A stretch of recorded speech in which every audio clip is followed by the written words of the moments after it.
এবার কালনার দিকে নজর রাখবো। পরপর মৃত্যু, আর সেই মৃত্যুতেই ভূতের ভয়। পরপর মৃত্যুতে কুসংস্কার কালনায়। ভূতের ভয়ে জবু থবু কালনার গ্রাম। সন্ধে নামলেই বৈদ্যপুর রথতলায় ঘরবন্দি বাসিন্দারা। গত কয়েক মাসে পরপর 4 জনের মৃত্যুর জের। ইচ্ছাকৃতভাবেই আতঙ্ক ছড়ানো হচ্ছে বলে দাবি বিজ্ঞান মঞ্চের। আর কুমতলবেই কেউ বা কারা আতঙ্ক ছড়াচ্ছে, এমনটাই দাবি করা হচ্ছে। কারো বাড়িতে নাকি কেউ ঘোরাফেরা করছে, পাড়ার মধ্যেই দেখা যাচ্ছে, কারো বাড়িতে ধাক্কা দিচ্ছে। প্রতিটা মানুষই আমাদের পাড়ার আতঙ্কিত হয়ে রয়েছে। 7টা, 7:30, 8টার পর কাউকে আর দেখা যাচ্ছে না, সবাই বাড়িতে ঢুকে যাচ্ছে। অধিকাংশ মানুষ বাড়ির বাইরে থেকে যাওয়ার সময় বলছে কাউকে রাস্তায় দেখেছি বা এরকম। আদৌ আমরা জানি না এটা ভূত নাকি মানুষে ভয় দেখাচ্ছে।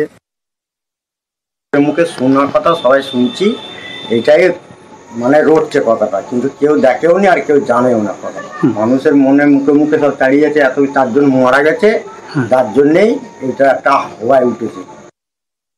ভূতের ব্যাপারটা বিজ্ঞান মঞ্চ কোনোদিন মানে না, মানছেও না, মানবেও না। পোস্টমর্টম করা হয়েছে কিনা, কী কারণে মারা যাচ্ছে, ডাক্তারের ভিউ কি, মারা গেছে সুতরাং ভূতের আতঙ্ক ছড়িয়ে দেওয়া হলো, এটা একদম ঠিক নয়।